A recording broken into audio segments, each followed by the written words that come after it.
19 საათზე ნათელაზოშვილთან ერთად საღამოშიდობისა რამდენიმე წუთში თქვენ ნახავთ. შეთხოვინება გაეგზავნა ბატონ ბაჩანა ახალაიას, რათა ის დღეს წყლის ნახევარზე მოწმის სახით გამოცხადდეს და ჩვენება მისცეს. ბაჩო ახალაია დაკითხვაზე. ყოფილი ხელისუფლების პირველი მაღალჩინოსანი, რომელიც პროკურატურამ დაიბარა. ქვეყანაში დაბრუნებულ ყოფილ მინისტრს მოწმის სახით კითხავენ. ნებისმიერ დროს ვისაც უნდა, სადაც უნდა, იქ დამიბარო და იქ მივალ და ნებისმიერ კითხვებზე ბრძანებარ გავსე პასუხი. მიხეილ სააკაშვილმა საბიუჯეტო თანხების დაზოგვა დაიწყო. განათებული რეზიდენციის ჩაბნელებული მხარე და პრეზიდენტის ფონდიდან კონცერტებში დახარჯული 5 მილიონი. ფინანსდებოდა არაგადაუდებელი მიზნის მქონე რაღაც კონკრეტული ხარჯები, არამედ ნებისმიერი ტიპის ხარჯები. არა მიზნობრივია, ამაზე არ უნდა ითარჯებოდეს, მაგრამ კანონით ამის საკრძალვა არ არის, რაც აუცილებლად უნდა იყოს. მარეგულირებლის დაურეგულირებელი კანონი. ირაკლი ჩიქოვანს კავკასიის ონლაინის ლობირებაში ადანაშაულებენ. რითი პასუხობს კომუნიკაციების კომისიის თავმჯდომარე მის წინააღმდეგ გამოქვეყნებულ ფარულ ჩანაწერს. აქ თითქოს 11 თვე რა გავყავით რა. შო, ვერაფერს ვერ გავიდა. ეს არ არის კომისიის პრობლემა, ეს არის ბიზნეს პრობლემა, რა. კომისია ახლა იყო ჩუმად, ეხლა ვერ იქნება. განაწერი. ამდენად შეესაბამება სინამდვილეს. სწორედ ამიტომ აუგამე ადვოკატი რომ გაირკვევს. პროკურატურაში დაბარებული ყოფილი ხელისუფლების პირველი მაღალჩინოსანი, საქართველოს შინაგან საქმე და ყოფილი მინისტრი, ასევე თავდაცვის და სასჯელ აღსრულების ყოფილი მინისტრი ბაჩო ახალაია ამ წუთებში მთავარ პროკურატურაში დაკითხვაზე იმყოფება. საქმე ეხება სამსახურებრივი უფლებების ბოროტად გამოყენებას. მოკვლევა დაწყებულია ცალკეულ პირთა მიმართ მოპყრობის არასწორ ფორმებზე, თუმცა არ არის გამორიცხული, რომ სხვა ბრალდებებზეც იყოს საუბარი. მთავარი პროკურორი საქმის დეტალებს არ აკონკრეტებს. ბაჩო ახალაია პროკურატურაში თეა თუთბერიძესთან და ეკა ხერხეულიძესთან ერთად მივიდა. მთავარ პროკურატურას პირდაპირ ეთერში ვთავთ. გიორგი წხვიტავა იმყოფება პროკურატურასთან. გიორგი, გააკეთა თუ არა რამე განცხადება ბაჩო ახალაიამ დაკითხვაზე შესვლის წინ? დიახ, დაახლოებით ნახევარი საათის წინ შინაგან საქმეთა მინისტრი მოვიდა უკვე მთავარ პროკურატურაში. მისი დაკითხვა ამ წუთებში მიმდინარეობს. საგულისხმოა ის გარემოება, რომ ბაჩო ახალაია მოვიდა ადვოკატის გარეშე, თუმცა მასთან ახდენ თეა თუთბერიძე, ეკა ხერხეულიძე და დეპუტატი ნუგზარ ციკლაური. ქალბატონებმა ჩვენთან საუბარში რამდენიმე განცხადებაც გააკეთეს.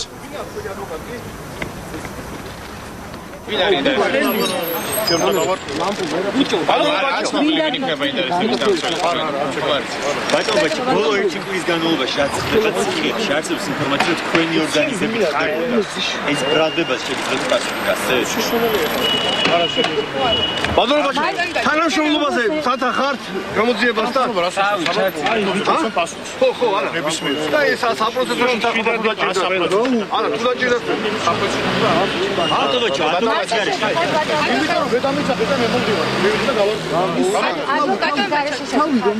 თქვენ ამბობთ, რომ არ ქონდათ ინფორმაცია ციხეებში არსებულ ვითარებაზე, მაგრამ თუ არა პასუხისმგებლობას იმაზე, რაც თქვენს უწყებაში ხდება. ბაჩო, ჩემი ოპერატორი. პასუხისმგებლობას.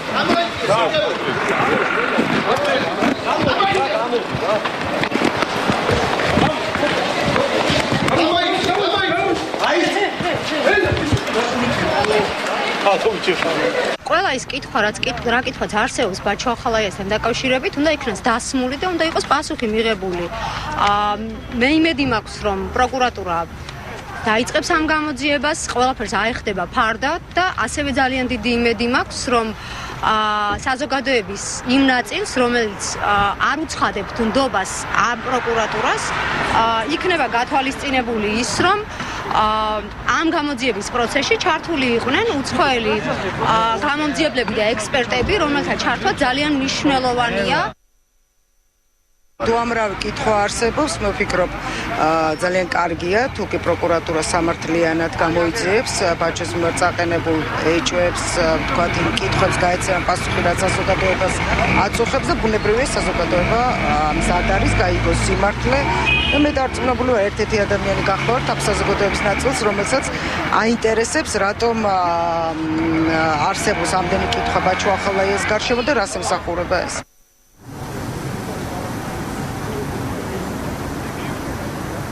თეორეტიკულად დაკითხვა ამ წუთებშიც გრძელდება, დაკითხვამდე კი რამდენიმე საათი ადრე თავადმა პროკურორმა გააკეთა განცხადება, რომ საქმე ეხება თანამდებობის ბოროტად გამოყენება, სწორედ აი ამ კუთხით მიმდინარეობს გამოძიება, თუმცა თავადმა პროკურორმა არჩილ კბილაშვილმა დეტალების დაზუსტებისგან დღეს თავი შეიკავა, თუმცა ის აღნიშნა, რომ რამდენიმე დღეში ალბათ გამოძიების დეტალები საზოგადოებისთვის ცნობილი გახდება.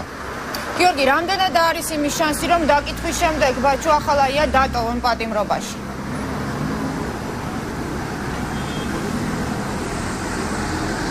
რატია ჯერჯერობით ეს ჩვენთვის უცნობი არის, თვითონ თავადმა პროკურორმა თავის განცხადებაში დღეს ისიც აღნიშნა, რომ ეს მხოლოდ მოწმის სახით დაკითხვა არის და ეს დაკითხვა არ ითვალისწინებს პატიმრობაში დატოვებას, თუმცა არ გამორიცხა ის, რომ გამოძიების დეტალებში, გამოძიების პროცესში შეიქმნას გარკვეული გარემოებები, რომელთაც შესაძლებელი გახდება, რომ უკვე რაღაცა სხვა ქმედებებიც განხორციელდეს.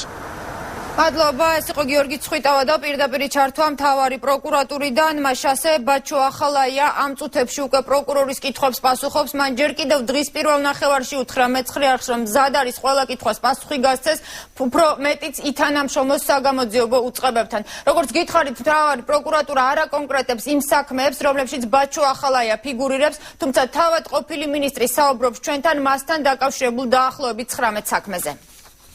ბაჩუ ახალაია პირველია მიხეილ სააკაშვილის მინისტრთა კაბინეტიდან, ვინც დაკითხვაზე დაიბარეს. შინაგან საქმეთა ყოფილ მინისტრს უწყება დღის მეორე ნახევარში ჩაბარდა. ამ ფაქტთან დაკავშირებით არსებული მონაცემები შეეხება ცალკეულ პირთა მიმართ არა, ასე ვთქვათ, მოპყრობის არასწორ ფორმებს, ხოლო კონკრეტული დეტალები ამასთან დაკავშირებით საჭიროებს გადამოწმებას, რის გამოც ბატონი ბაჩანა ახალაია მოწმის სახით არის გამოძახებული. თავად ბაჩუ ახალაია, რომელიც ორი დღეა მედიასთან თამამად საუბრობს და კვლავაც დაცვის თანხლებით გადაადგილდება, პროკურატურის კითხვებზე პასუხის გასაცემად მზადყოფნას გამოთქვამს. ახალაია ლოპოტის, სერგო თეთრაძის, ეგრეთ წოდებული ციხის ბუნტის საქმეებს პოლიტიკურ ცილის-წამებად აფასებს. არის 19 ასეთი პრეტენზია სრულიად სხვადასხვა კატეგორიის, სხვადასხვა სპეციფიკის და სხვადასხვა მიმართულების.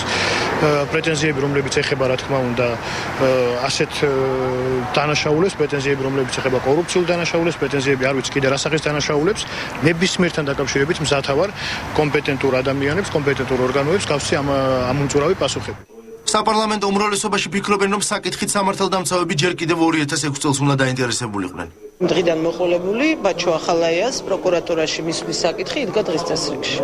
მე არ ვამბობ, რომ არაფერში ბრალს არ უყენებ, მაგრამ შეუძლებელია გამოგეძიებინა ციხის ბუნტის საქმე ისე, რომ არ დაგეკითხა ბაჩუ ახალაია. პროკურატურას ექნება ძალიან ბევრი კითხვა, მათ შორის წამების ფაქტებთან დაკავშირებით, კორუფციასთან დაკავშირებით, სხვა ისეთ ფაქტებთან დაკავშირებით, რომელიც შეიძლება არც მედიისთვის და საზოგადოების ცნობილი არ არის.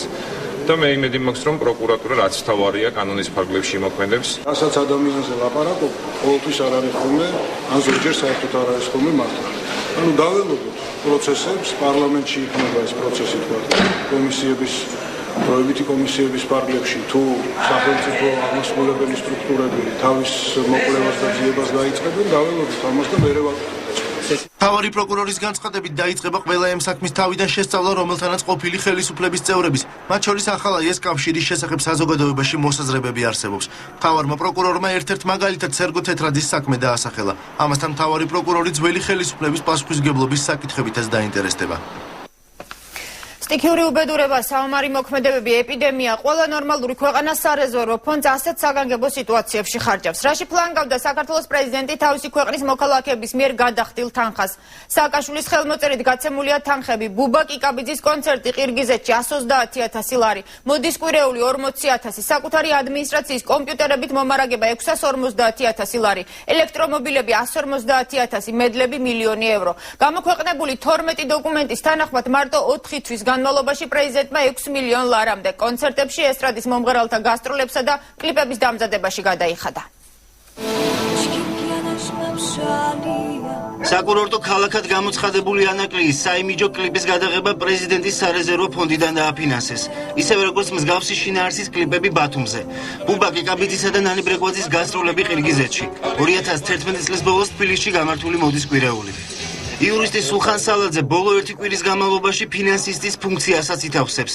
საიას მიერ გამოთხოვილი 12 განკარგულებით პრეზიდენტის სარეზერვო ფონდიდან 2011 წლის ოქტომბრიდან 2012 წლის იანვრის ჩათვლით 6 მილიონ ლარამდე დაიხარჯა. მათ შორის მილიონ ევროზე მეტი მედლების დასამზადებლად. 700,000 ლარამდე კი პრეზიდენტის ადმინისტრაციისთვის კომპიუტერული ტექნიკის შესაძენად. არც თუ იშვიათ შემთხვევაში პრეზიდენტის სარეზერვო ფონდიდან ფინანსდებოდა იმ ტიპის ხარჯები, რომლის ვთქვათ ხარჯის წინასწარ გაწერა სრულიად შესაძლებელი იყო მთელი წლის განმავლობაში. ანუ კომპიუტერის შესყიდვა ეს არის რაღაც ახალ აღმოჩენილი გარემოება, რომელიც შესაძლებელია ვერ გაეთვალისწინებინა. განსაკუთრებით კახეთის სტიქის დროს, როდესაც ნახეთ, რომ იქ სარეზერვო ფონდში თითქმის თანხები არ იყო და ახალი ფონდის შექმნა გახდა საჭირო და სწორედ ამიტომ არ იყო თანხები ამ ფონდში, იმიტომ რომ ფინანსდებოდა არაგადაუდებელი მიზნის მქონე რაღაც კონკრეტული ხარჯები, არამედ ნებისმიერი ტიპის ხარჯები. მესამე სექტორის გარდა პრეზიდენტის სარეზერვო ფონდის ხარჯებთან დაკავშირებით კითხვები აქვს საპარლამენტო უმრავლესობაში. უმცირესობაში კი ამ ხარჯების აუცილებლობაზე საუბრობენ. ეს არამიზნობრივია, ამაზე არ უნდა ითარჯებოდეს, მაგრამ კანონით ამის საკრძალვა არ არის, რაც აუცილებლად უნდა იყოს. მე სალსახად ვერ ვიტყოდი, რომ ანაკლიაში კონკრეტული ინფრასტრუქტურის განვითარების ან კონკრეტული პროექტების რეკლამირებისთვის გაწეული თანხები არ არის მიზნობრივი ხარჯი. 2013 წლის ბიუჯეტის პროექტში პრეზიდენტის სარეზერვო ფონდის მოცულობა 50-დან 10 მილიონ ლარამდე შემცირდა. ფინანსთა სამინისტროში ამბობენ, რომ რამდენიმე დღეში პრეზიდენტის ფონდიდან გახარჯულ თანხებზე სრულ დოკუმენტაციას გამოაქვეყნებენ. პრეზიდენტი, რომელიც წლების მანძილზე საბიუჯეტო თანხების არამიზნობრივ ხარჯვაშია შემჩნეული, ელექტროენერგიის ეკონომიას იწყებს. მომავალი წლის ბიუჯეტში მისთვის ხარჯების შემცირებას სააკაშვილმა საკუთარი სასახლის ფასადის ჩაბნელებით უპასუხა.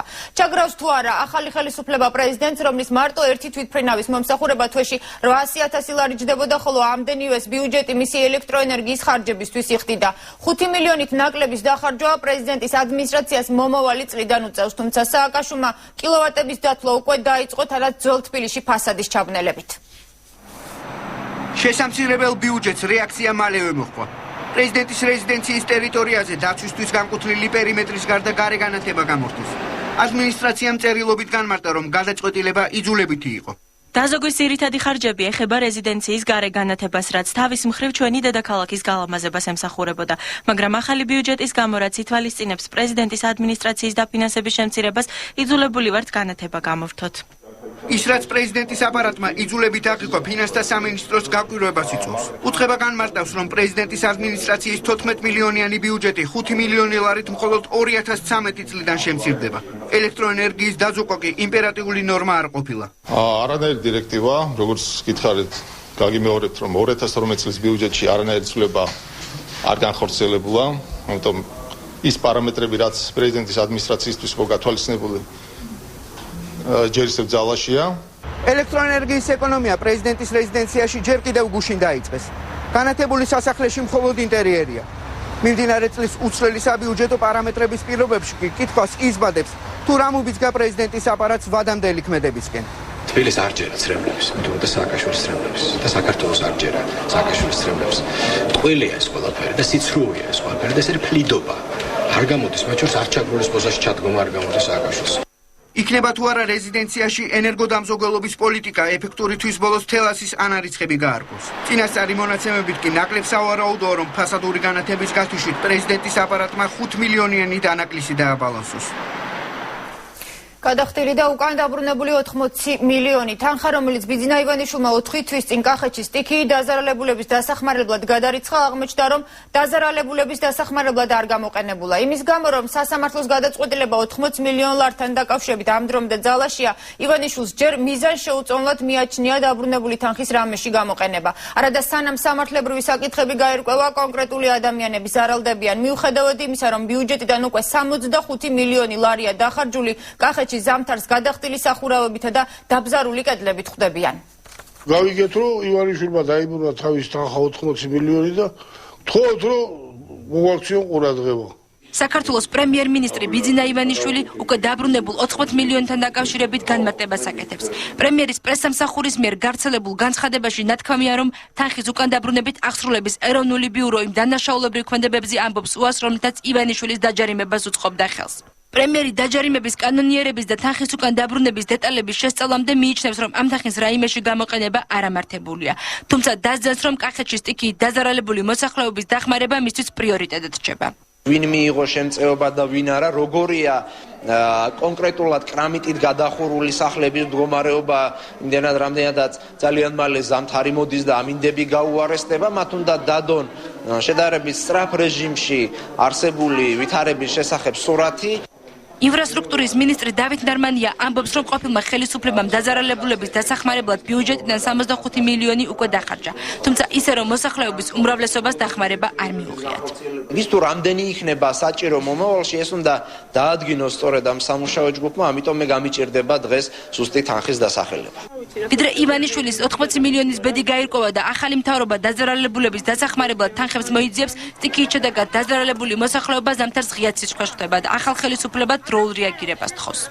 ტელევიზიაში უსმენდი და თქვენს რომ ახალი ეს მთავრობა დაგეხმარებათ. უმაღლესი ბაღჩა მქონდა, თელი ბაღჩა წაიღო, ხეხილები წაიღო. ხათმები დეგუხოცა ზმაუდა, აბა სხვა რა უნდა იყო და ეს სახლი კიდე ნახევარს აიხა და ნახევარიც ასახდელი არის. შეხედეთ რას გასაკავრება, ზამთარს ისე მეშინია, არ ვიცი. შეიძლება სახლზე დამემხოს, თავზე დამემხოს სახლი. სამსამი ბავშვი მყავს, არანაირი შეღავათი არა მაქვს, ქმარი უმუშევარი მყავს, არავინ არ მეხმარება. ივანიშვილის 80 მილიონის ბედის გარკვევამდე და მანამდე ვიდრე ახალი ხელისუფლება ვითარებას სწავლობს, კახეთში სტიქიით დაზარალებული მოსახლეობა დახმარების მოლოდინში რჩება.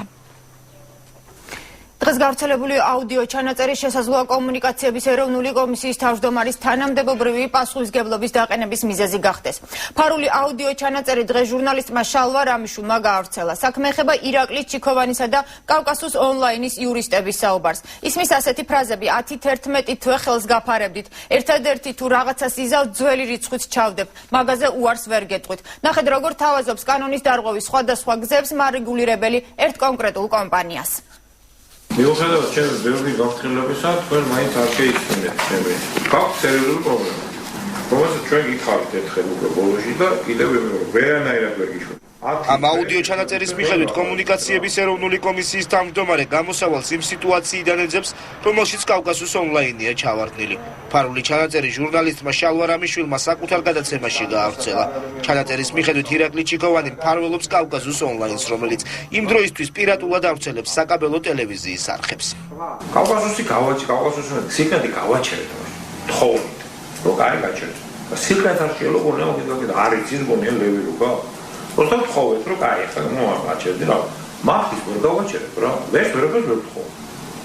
ჩანსი არ არის. 104 არხიდან 59 ხელშეკრულება არ არის წარმოდგენილი.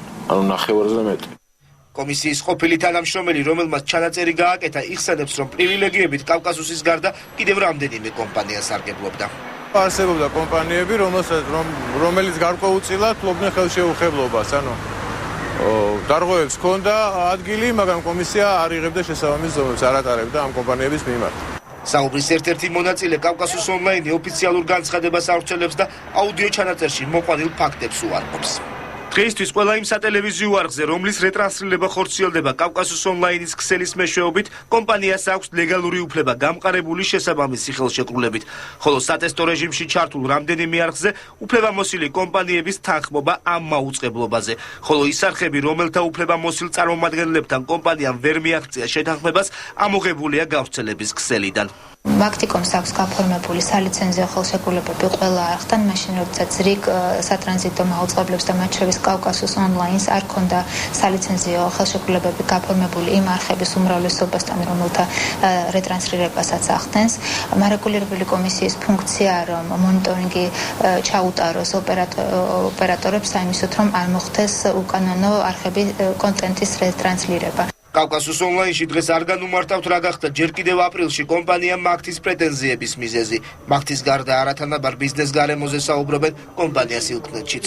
ძალიან სამწუხაროა თუ ამ ბაზარზე კიდე არსებობს არალეგალური არხები და არალეგალური კონტენტი, როგორც ჩვენ ამ ენაზე ვეძახით. რა თქმა უნდა, ეს არათანაბარ პირობებში გვაგდებს ჩვენ კონკურენციის თვალსაზრისით, იმიტომ რომ ჩვენ უზარმაზარი დანახარჯები გვაქვს. აუდიო ჩანაწერის სიზუსტეში ეჭვიებარება ბრალდებების მთავარ ადრესატს ირაკლი ჩიქოვანს, რომელიც აცხადებს, რომ მის წინააღმდეგ დაწყებული ბრალდებების კამპანია კონკრეტული ადამიანების მიერაა ორგანიზებული.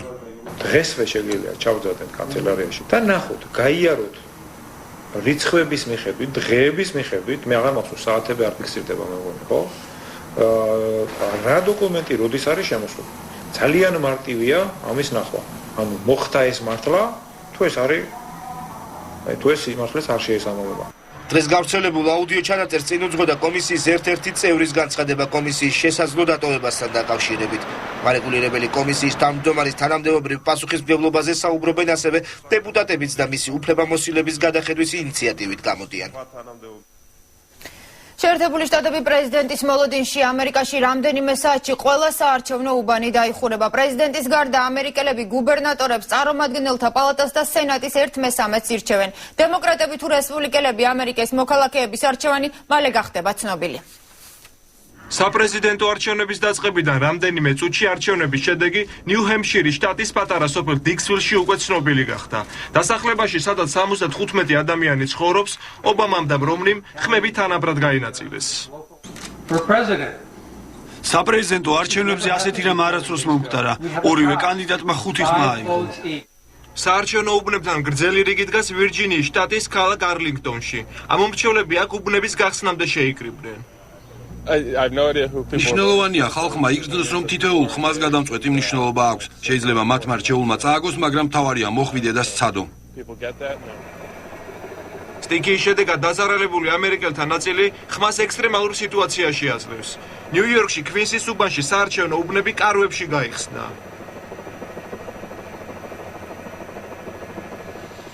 მოქმედმა პრეზიდენტმა არჩევანი რამდენიმე დღის წინ გააკეთა.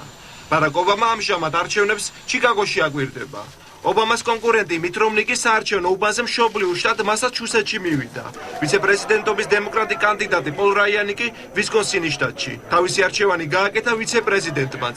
ჯო ბაიდენი ამომრჩეველთა გრძელ რიგში მშობლიურ შტატ დელავერაში ჩადგა. დიდი პატივია იდგე რიგში ხალხთან ერთად მოუწოდებ ამომრჩევლებს მოვიდნენ რიგში ჩადგნენ და ხმა მისცენ. რაც შეეხება მოსალოდნელ შედეგებს, ვფიქრობ ძალიან კარგი შანსი გვაქვს. ამერიკის შეერთებულ შტატებში საპრეზიდენტო არჩევნების სისტემა სხვა დემოკრატიული სახელმწიფოებისგან განსხვავდება. პრეზიდენტს მოსახლეობა პირდაპირ წესით არ ირჩევს. არსებობს საარჩევნო კოლეგია, რომელშიც 538 დელეგატია. კანდიდატის გასამარჯვებლად 270 ხმაა საჭირო. თითოეულ შტატს მოსახლეობის მიხედვით სპეციალური კვოტები აქვს გამოყოფილი. მაგალითად, კალიფორნიიდან 55 დელეგატია, მონტანადან მხოლოდ 3.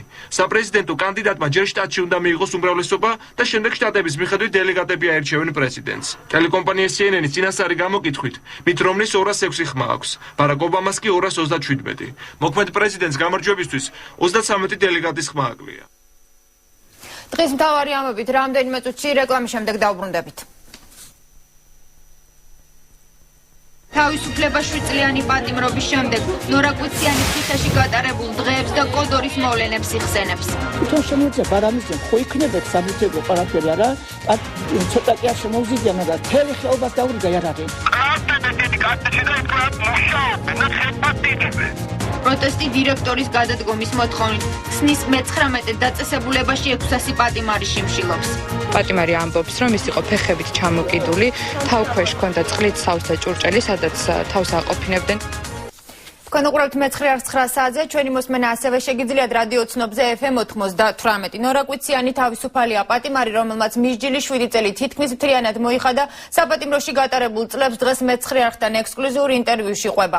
რაც თავაზობდნენ თავისუფლების სანაცვლოდ ნორა კვიციანს და ვინ შეიტანა კოდორში იარაღი, რომელიც კვიციანების წინააღმდეგ გამოიყენეს. დღეს ნორა კვიციანი ამბობს, რომ მას ხელი საკუთარი ძმისთვის უნდა დაედო, ხოლო დიდი რაოდენობით იარაღი, რომელიც 2006 წლის სპეცოპერაციის დროს კოდორის ხეობაში მოაჩინეს კვიციანის განცხადებით გიაბარამიძის ჩატანილი იყო. რუსთავის ქალთა ნომერ მე-5 საპყრობილედან ნორა კვიციანი საღამოს 4 საათისთვის პატიმრობის ვადის გასვლამდე 2 თვით ადრე გაათავისუფლეს. მოუდოდნელი იყო ჩემთვის დღეს. მოვიდა დაგეძახიანო და კილოწივილი იყო ზონაზე და რა ხდება აქ ამბავია და თუმცა ჩემი გამთავისუფლება გავგია და რა ამბავი იყო ესეთი რა. ნორა კვიციანი 2006 წლის 29 ივლისს დააკავეს. იგი სისხლის სამართლის 3 მუხლით გაასამართლეს. კვიციანს სასამართლომ 6 წლითა და 6 თვით თავისუფლების აღკვეთა მიუსაჯა. 3 მუხლი მომიყენეს მე მაგათმა ერთი კანონფორმულების შექმნა, იარაღი და მითვისება, რომელიც არის ეს მე არ ვიცი რა და კანონფორმულებაში ვიყავი მარტო. წევრი არ მყავს. ნორა კვიციანის დაკავებას წინ უძღოდა მისი ძმის, კოდორის ხეობაში პრეზიდენტის ყოფილი რწმუნებულის ემზარ კვიციანის მიერ ხელისუფლების წინააღმდეგ ამბოხება. მე როდესაც შემოთავაზეს რომ და განთავისუფლებენო თუ ჩაბარდებიანო ნეყავი ბედნიერო მე მათ გულისთვის ვიჯექი და მეთქი მზად ვარ ყველაფრისთვის 2006 წელს პრეზიდენტის ყოფილი რწმუნებულის ამბოხებას კოდორის ხეობაში სპეცოპერაცია მოხდა, რომელსაც მაშინდელი ძალოვანი მინისტრები ხელმძღვანელობდნენ. მე არ ვიცი ახლა უკრაშვილიდან მამა ბრაიმ ბატკანინის ლაპარაკობს და დროშაწია ჩემი სახლის თავზე გამარჯვების, რისი გამარჯვების ამ გამარჯვების დღეს რას გვაქვს 14 წელი პატარა კი არა და მიუხედავად იმისა რომ ბლოკადა იყო გზა არ ქონდა ისე ვიცავდით ხეობას და 1 წელი თუ არსებობთ ისიც არავინ არ იცოდა პატიმრობიდან გათავისუფლებული ნორა კვიციანის სპეცოპერაციის შემდეგ ხეობაში აღმოჩენილ დიდი რაოდენობით იარაღზეც საუბრობს. ამბობს რომ ხელისუფლებამ იარაღი ხეობაში თავად ჩაიტანა. ეს იარაღი ეს ყველაფერი აჩვენეს ტელევიზიით და აი რუსეთიდან შემოტანილი იარაღი აქ აი ეს მის შემდეგ მე რაც არ უნდა მე ამ ხელაზე თვითონ ბარამიზამ ხო იცის რომ თვითონ შემოზიდა და დღეს რა სიტყვაა გაპასუხს გასცემენით მაინტერესებს ჩემს ძმას რომ დააბრალეს ეს ყველაფერი რუსეთიდან შემოზიდული არის ყველაფერი თვითონ შემოძია ბარამიზამ ხო იქნება ეგ საბუთები ყველაფერი არა ცოტა კი არ შემოუზიდია მაგრამ თელი ხეობას დაურიგა იარაღი ნორა კვიციანს უფლებადამცველები პოლიტპატიმრად მიეჩნევდნენ მისი საქმე 2007 წელს სტრასბურგში გადაიგზავნა ამ დროისათვის მას ნომერი აქვს მინიჭებული თუმცა საქმის არსებითი განხილვა ჯერ არ დაწყებულა ეს უკვე ჩემი ჯვარი ალბათ და მადლობა უფალს ყველაფრისთვის და მე მეწოდებიან ისინი ვინც მე დამსაჯადეს და მეწოდებიან ქსნის სასჯელ აღსრულების მე-19 სამკურნალო დაწესებულებაში ამ დრომდე 600 პატიმარი შიმშილობს. მოშიმშილეებს შორის ტუბერკულოზის, შიდსისა და სხვა უმძიმესი დაავადების მქონე პატიმარია. პროტესტის მიზანია თანამდებობიდან გათავისუფლდნენ მთავარი ექიმი ოთარ ტრაპაიძე და კიდევ 3 თანამშრომელი. მასობრივი შიმშილობა შეწყდა მე-15 დაწესებულებაში, თუმცა პირიდან ნაკერების ახსნაზე უარს აცხადებს ერთადერთი პატიმარი, რომელიც ირწმუნება, რომ მის წამებაში ციხის ამჟამინდელი უფროსი მონაწილეობდა. პატიმარი ჟურნალისტებს ტელეფონით უყვება, რომ ახალი ხელისუფლების დაპირების მიუხედავად ციხეში სიტუაცია არ შეცვლილა და ძველი თანამშრომლები კვლავ თანამდებობებს ერჩებიან. მასობრივი შიმშილობა შეწყვეტილია სასჯელ აღსრულების ქსნის ნომერ მე-15 დაწესებულებაში. პატიმრებმა მიიღეს პირობა, რომ დაიწყება გამოძიება, რომელიც დაწესებულების დირექტორის ნუკრი ხუხუას საქმიანობას შეისწავლის. შესაძლოა დაწესებულების სოციალური სამმართველოს უფროსის მამუკა შალამბერიძისა და კიდევ ერთი თანამშრომლის პასუხისმგებლობის საკითხიც დადგეს. ერთადერთი პატიმარი, რომელიც ამ დრომდე პირის ამოკერვით განაგზობს პროტესტს 24 წლის დავით მინასოვია. ის ირწმუნება, რომ ძველი ხელისუფლების პირობებში მისი წამების ორგანიზატორები სწორედ ეს ადამიანები არიან. ამის შესახებ პატიმარმა საზოგადოებრივი მონიტორინგის წევრებს უამბო. პატიმარი ამბობს, რომ ის იყო ფეხებით ჩამოკიდული, თავქვეშ ჰქონდა წყლით სავსე ჭურჭელი, სადაც თავს აყოფინებდნენ და ამასთან ერთად აწამებდნენ დენითაც, რა დროსაც შალამბერიძე ვიდეოფირზე აღბეჭდავდა ამ წამების ფაქტს.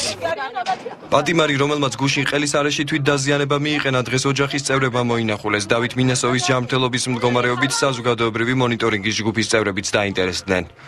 სიცოცხლისთვის საფრთხეს არ წარმოადგენს ეს ჭრილობა, ბუნებრივია მას თავისდროულად შესთავაზეს სამედიცინო დახმარება ადმინისტრაციის მხრიდან, რაზეც მან უარი განაცხადა პროტესტის ნიშნად ასევე. საშინელ მდგომარეობაში აქ პირი ამოკერილი, არანაირი დახმარებას არ უწევს თავის თავს და არც უშვებენ რომ მან გაიკეროს ექიმით. სხვათა შორის სიმართლე რომ გითხრა, არც არავის არ მოუკლავს თავი რომ შესულიყვნენ და სამედიცინო დახმარება ჩატარებულიყო.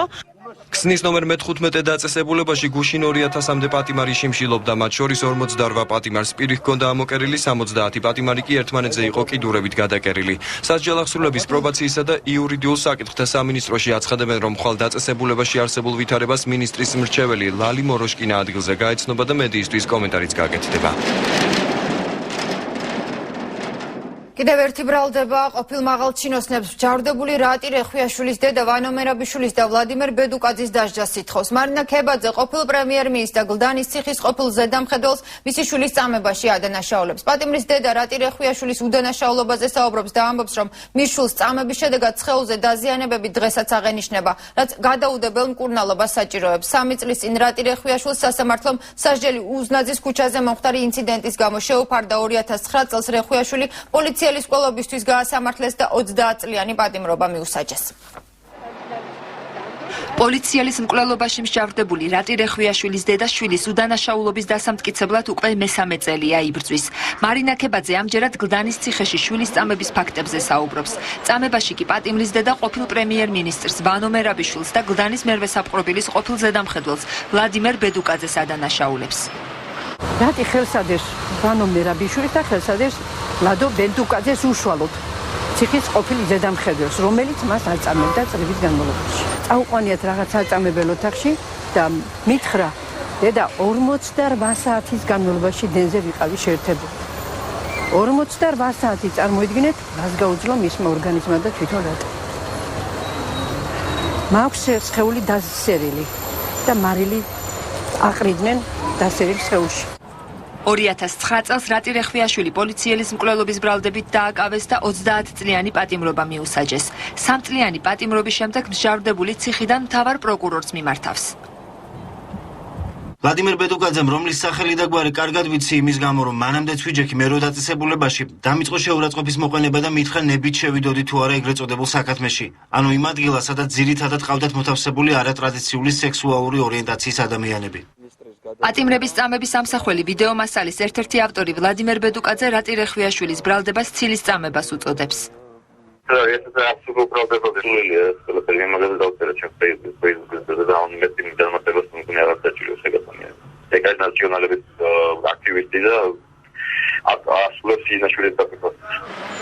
რატი რეხვიაშვილის დედამ საქმის ხელახალი გამოძიების თხოვნით პროკურატურას უკვე მიმართა. დავით ზილფიმიანი მარეგულირებლის მიერ სტერეოპლუსის დაჯარიმებას სასამართლოში ასაჩივრებს. სტერეოპლუსის საშუალებით მე-9 არხის სიგნალი საქართველოს ტერიტორიის 70%-ს ფარავს, რაც კომუნიკაციების მარეგულირებელი კომისიის გადაწყვეტილებით მე-13 ლიცენზიით განსაზღვრული პირობების დარღვევას ნიშნავს. დარღვევის გამო სტერეოპლუსი მარეგულირებელმა უკვე მეორედ დააჯარიმა. სტერეოპლუსის საშუალებით მე-9 არხის სიგნალი ქართულ კახეთს იმერეთსა და აჭარას უკვე შეუზღუდავად მიეწოდება. მე-9-ს უყურებდით მეზობლებთან და ამის საშუალება მოგვეცა, რომ ეხლა ყველას ჩვენ ოჯახებში მეტრულ ანტენაზე უყუროთ. სიგნალის გავრცელების გამო კომუნიკაციის ეროვნულმა კომისიამ სტერეოპლუსი მე-13 ლიცენზიით განსაზღვრული პირობების დარღვევის ბრალდებით უკვე მეორედ დააჯარიმა. სტერეოპლუსის მფლობელმა დავით ზილფიმიანმა კომისიის გადაწყვეტილება სასამართლო წესით გაასაჩივრა. კომისიის გადაწყვეტილება არის გასაჩივრებადი სასამართლო წესით. ბატონ დავითს აქვს უფლება გაასაჩივროს ეს გადაწყვეტილება. გარდა ამისა, გადაწყვეტილება თუ არ შეჩერდა სასამართლოს მიერ, ის ექვემდებარება აღსრულებას. მე-9 არხის უნებლია გავრცელებისთვის სტერეოპლუსი პირველად 5000 ლარით ივნისში დაჯარიმდა. კომპანიას დარღვევის აღმოფხვრაც დაევალა. დაკისრებული ვალდებულება დავით ზილფიმიანმა არ შეასრულა, რის გამოც სტერეოპლუსს გადამცემი გაუთიშეს. ხვალ გინდაც მოსამართლემ გამოიტანოს უარყოფითი განაჩენი, გადაცემები კანონით ვერავინ ვერ უნდა შეწყვიტოს, იმიტომ რომ ამის წინააღმდეგია ვარ მე და შესაბამისად სტერეოპლუსი. ერთადერთი გამოსავალი რომ ეს შეწყდეს, უკვე მარეგულირებელმა კიდევ ერთხელ უნდა მიმართოს სასამართლოს, რითაც სასამართლო უკვე მიიღებს გადაწყვეტილებას გადამცემის გათიშვაზე. საზოგადოება მიცის, რომ ამ ეს ორივე სხდომა იყო ღია, ჩვენ მთლიანად მედიაში, სატელევიზიო მედიაში და ბეჭდურ მედიაში ეს საკითხები ფართოდ ჩუქდებოდა და ყველამ ნახა, რომ იქ არანაირი არგუმენტი, კანონიერი არგუმენტი არ არსებობს იმისა, რომ ირღვეოდეს რაიმე კანონით. იმ შემთხვევაში თუ სასამართლო მარეგულირებლის ჯარიმას ძალაში დატოვებს, სტერეოპლუსისა და მე-9 არხის ხელმძღვანელობა განაჩენს ზემდგომ ინსტანციებში გაასაჩივრებს.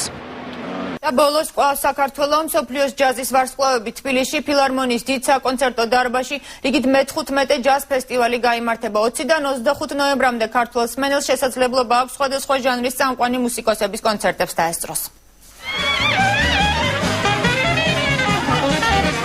ჯაზი, როკი, ფანკი, ბიბოპი ეს ის მიმდინარეობებია, რომლებსაც თბილისის ჯაზ ფესტივალზე მისული მაყურებელი მსოფლიოს საუკეთესო მუსიკოსების შესრულებით უკვე მრავალი წელია ისმენს. ერთ-ერთი ყველაზე ხანგრძლივი ფესტივალი არის პოსტსაბჭოთა კავშირის ტერიტორიაზე. დაიწყო 1978 წელს. კომუნისტების პერიოდში მოხერხდა სამი ფესტივალის ჩატარება. ჩვენმა კომპანიამ 96 წლიდან რამოდენიმე კონცერტი ჩავატარეთ. წლევანდელ ფესტივალს ჯაზ ვოკალისტი დიდი ბრიჯუოტერი გახსნის. განსაკუთრებული სტილის მქონე მუსიკოსი, რომელმაც საუკეთესო ვოკალისტის მესამე გრემი შარშან აიღო, თბილისში 5 წევრისგან შემდგარი ბენდით ჩამოვა. სტილი იქნება უფრო swing-ი, bebop-ი, ცოტა R&B-ც იქნება, იმიტომ მას ერთი სტილი არ აქვს, განსხვავებული კონცერტია და პირველივე წამიდან პუბლიკასთან, მსმენელთან უშუალო კონტაქტს ამყარებს. 23 ნოემბერს თბილისის ივენთ ჰოლში კონცერტს დრამერი ჯეკ დიჯონეტი კვინტეტთან ერთად გამართავს. დიჯონეტი ნიუ-იორკ ტაიმსის შეფასებით ჯაზის სამყაროში ბოლო 40 წლის ერთ-ერთ ყველაზე გავლენიან მუსიკოსად ითვლება. აქ უკვე განსხვავებული სტილი იქნება, აქ იქნება ფიუჟენი და ჯაზ როკი. უფრო ელექტრონული არის. დისკოს ელემენტებით გაჯერებული შვედური ფანკ ჯაზი ნილ ფლანგრენისა და ფანკ იუნიტის შესრულებით ფესტივალის შედარებით თავისუფალ და მსუბუქ პროგრამას წარმოგვიდგენს. ნილს ლანგრენი წლების განმავლობაში აბას ჯგუფის წევრიც იყო და მუსიკალური დირექტორი ბენდის, შემდეგ კვინსი ჯონსთან, პეტ მეტენთან თანამშრომლობდა და ძალიან დიდ სტარებთან, ასე ვთქვათ, მას იამაჰამ სპეციალურად წითელი ფერის ტრომბონი დაუმზადა.